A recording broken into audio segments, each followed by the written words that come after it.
Assalamualaikum warahmatullahi wabarakatuh. Waalaikumsalam warahmatullahi wabarakatuh. Bismillah, walhamdulillah, wassalatu wassalamu ala rasulillah wa ala alihi wa sahbihi wa man tabi'ahum bi ihsan ila yaumil. Yang kita hormati keluarga besar dari almarhum Bapak Haji Nur Khalis bin Dukrang.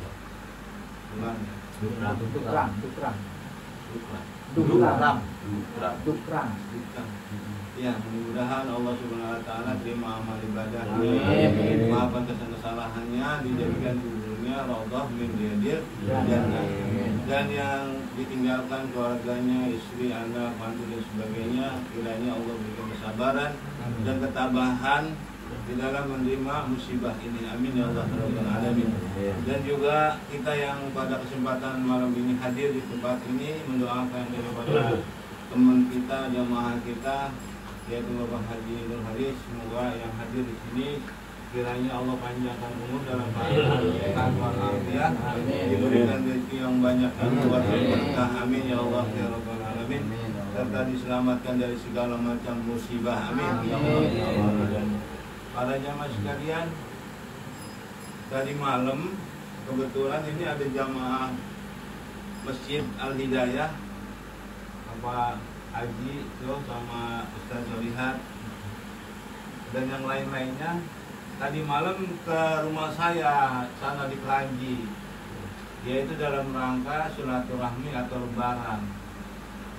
Kemudian ngobrol, akhirnya sampai ada omongan ini tentang almarhum Bapak Haji Nur Khalis ini. Jadi dengan sebuah omongan itu, jadi saya tahu bahwasanya teman saya ini atau jamaah saya ini Bapak Haji Nur Khalis rupanya telah meninggal, ya. Dan malam ini adalah malam yang ke-7 dari acara pengiriman doa untuk beliau. Jadi wasilah dari ya Pak Haji dan Ustaz Solihat itu jadi saya tahu. Makanya alhamdulillah, karena saya mengingat bahwasanya Pak Haji Khalis ini adalah orang yang sangat ya baiklah, orang yang soleh. Setiap malam Sabtu dari semenjak di sini dulu di Mushola Darussalam, beliau itu aktif pengajian saya. Makanya sampai saya pindah ke masjid Al Hidayah, beliau juga masih aktif. Maka sangat barangkali saya itu ya sangat kehilangan juga ya, kehilangan karena salah satu jamaah yang rajin begitu. Yang mudah-mudahan tercatat sebagai ya amal soleh untuk beliau, sehingga Allah Subhanahu wa taala menerima segala amal ibadahnya, maafkan kesalahan-kesalahannya dan dijadikan kuburnya taman sorga. Amin ya Allah ya rabbal alamin. Para jamaah sekalian, tadi saya kebetulan ya baru sholat Isya, barangkali sama kita juga sholat Isya ya. Kemudian kebetulan saya yang menjadi imam. Tadi baru saja saya membaca ayat yang berkaitan dengan masalah kematian, yaitu kullu nafsin dha'iqatul maut. Yang bernyawa pasti akan merasakan kematian. Wa innama tuwaffawna ujurakum yaumal qiyamah. Dan sesungguhnya segala amal ibadah kita itu baik, yang soleh maupun yang buruk, pasti nanti akan dibalas oleh Allah Subhanahu wa taala. Akan merasakan, akan menikmati daripada hasil kerjaan kita selama hidup. Man amila sholihan fali nafsihi. Orang yang berbuat baik, ya tentunya balasannya adalah yang baik.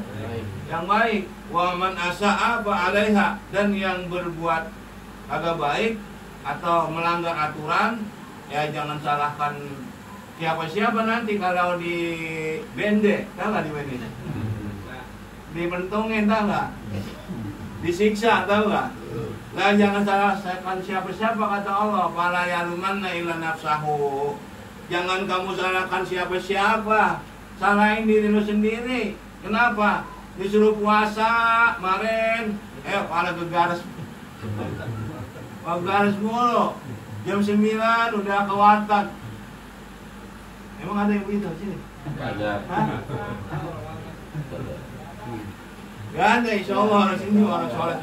Apalagi Ustaz ya Abdurrahman anak buahnya gak ada. Ya insya Allah orang sholat semua. Ya seperti itu. Jadi kata Allah, in ahsantum li anfusikum wa in asatum falah. Kalau baik kamu kerjain, baik pula yang kamu dapat. Kan bahasanya gini, kalau kita nanam padi dapat apa kita? Dapat padi, betul nggak? Nah kalau kita tanam jeruk ya hasilnya buahnya jeruk, begitu. Tapi kalau kita menanam racun, pasti ntar kita juga yang nelen, ya melenger kita. Nauzubillah min dzalik. Oleh karena itu apa tadi? Kalau kamu berbuat baik kata Allah pasti kebaikan akan kamu dapat. Tapi sebaliknya, kalau kamu berbuat jahat, berbuat dosa, melanggar aturan, jangan salahin siapa-siapa, ya, salahkan diri kamu sendiri. Ya oleh karena itu apa? Yaitu dengan kematian ini tadi yang saya baca, kullu nafsin dha'iqatul maut wa innama tuwaffawna ujurakum yaumal qiyamah. Faman zuhziha 'anil nar, barang siapa yang diselamatkan daripada neraka, wa udkhilal jannah, dan dimasukkan ke dalam surga, faqad faz, sungguh dia telah mendapatkan satu keuntungan yang sangat besar. Tuh. Kalau diselamatin sama Allah daripada neraka, dimasukin ke dalam surga, maka itu satu keuntungan yang tidak ada nilainya. Artinya apa? Sangat besar di hadapan Allah Subhanahu wa ta'ala. Oleh karena itu apa? Nih, jalankan nih kayak apa Haji Nur Khalis. Ambil contohnya. Ya beliau tidak segan-segan. Beliau ngaji, ya taklim kemana-mana. Kemudian apa? Sholat berjamaah. Betul ya? Ustaz Rahman? Betul. Masya Allah. Itu ada 7 golongan yang nanti pada hari kiamat dinaungi sama Allah Subhanahu wa ta'ala di saat yauma la zilla illa zulhu. Tidak ada naungan, tidak ada tempat berteduh, tidak ada pohon, tidak ada gedung, tidak ada harta untuk kita bisa menahan daripada hawa panas matahari yang begitu dekat. Tidak ada, kecuali apa? Yaitu naungan Allah Subhanahu wa ta'ala. Untuk siapa? Yaitu untuk orang ini. Yang pertama apa? Yaitu orang yang imamun adilun, pemimpin yang adil, baik dari tingkatan RT. Ada nggak RT di sini? Ada dua, ada 5, ada 6. Yang imam itu.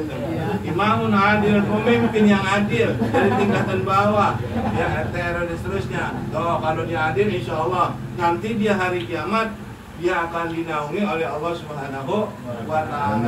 Orang-orang pada kepanasan, orang-orang pada kehausan, orang ini yang adil, insya Allah dia akan aman, damai dan sebagainya. Kemudian yaitu pemuda yang senantiasa tumbuh di hadapan Allah SWT, ibadah terus.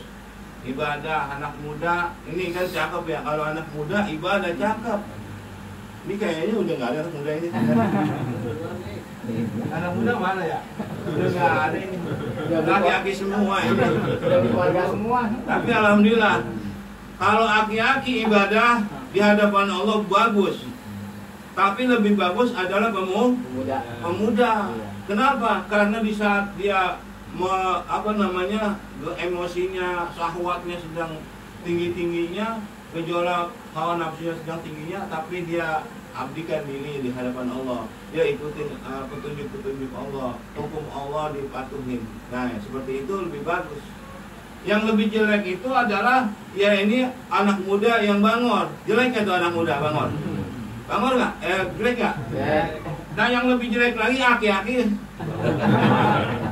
Lah ini udah kayak kita nih, masih bangor aja. Ya Allah, kata malaikat, lu udah mau maghrib bahasanya, masih bangor aja, masya Allah. Ini makanya lebih jelek lagi. Maka beruntung kita nih sudah seperti ini. Kalau kita kembali kepada Allah, beruntung. Ya, kemudian itu pemuda. Yang kedua, kemudian yang ketiga adalah orang yang bersedekah. Dia menyembunyikan sedekahnya. Dia tangan kanan memberi, tangan kiri tidak mengetahui. Artinya orang yang ikhlas dalam beramal, dalam bersedekah, dalam beribadah. Jangan istilahnya bahasanya kalau sedekah itu harus ikhlas. Bersedekah sampai ikhlas, atau jangan sebaliknya. Ikhlas dulu, gimana? Kebalik, saya nggak paham itu ya. Jadi kudu apa? Yang pertama sedekah itu disembunyikan. Sekalipun bahasanya dinyatakan, kata Allah juga boleh. Wa in tubduhu aw tukhfuhu yuhasibkum bihillah. Kalau kamu nyatakan atau kamu sembunyikan, tetap Allah akan hisab, tetap Allah akan nilai di hadapan Allah seperti itu. Yang penting niatnya itu bukan karena pengen dipuji ya.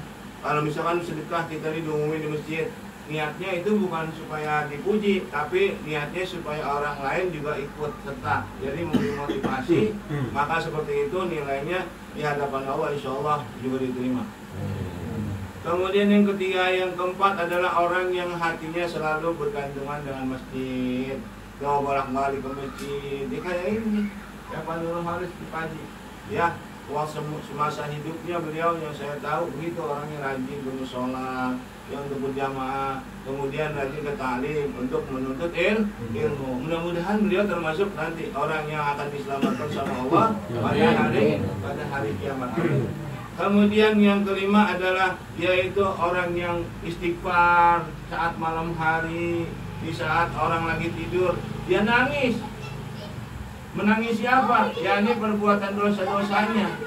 Sebab manusia itu kan selalu banyak dosa. Betul apa enggak? Nah kita ini jangan ngaku nggak punya dosa. Ya kita keluar dari rumah aja kadang-kadang ada perempuan cakep di mending diri. Dimatatin. Ya jarang. Kadang-kadang ditutup matanya begini deh, tutupnya. Jarang banget. Allah Akbar. Belum lagi sekarang lagi HP banyak, masya Allah. Ya gambar-gambar. Nah seperti itu dosa ini kita ampun aja. Kita ini banyak dosa. Oleh karena itu beristighfarlah, minta ampunlah kepada Allah Subhanahu wa Ta'ala. Karena apa? Setiap saat kita ini selalu ya ada dosa di hadapan Allah. Oleh karena itu jangan segan-segan kita mohon ya, ampun kepada Allah dengan membanyakan istighfar. Kemudian yaitu yang berikutnya adalah dua orang yang saling bergaul kayak kita ini nih, cintanya karena Allah. Saya datang kemari itu karena Allah, karena menyambung silaturahmi, yaitu berkat dari kebaikan Bapak Haji Khalid.